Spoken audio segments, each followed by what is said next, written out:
โอ้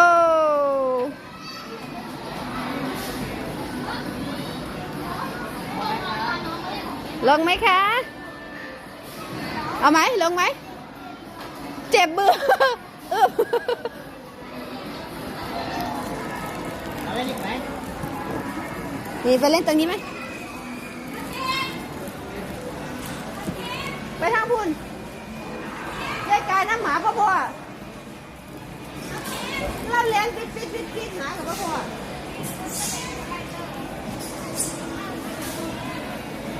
มาถูกเอาแป๊บนึง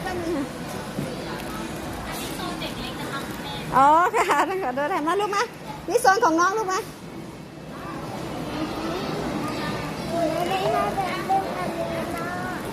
นู้นพี่เอวาเล่นตรงนู้นพี่เอวาเล่นตรงนู้นสไลเดอร์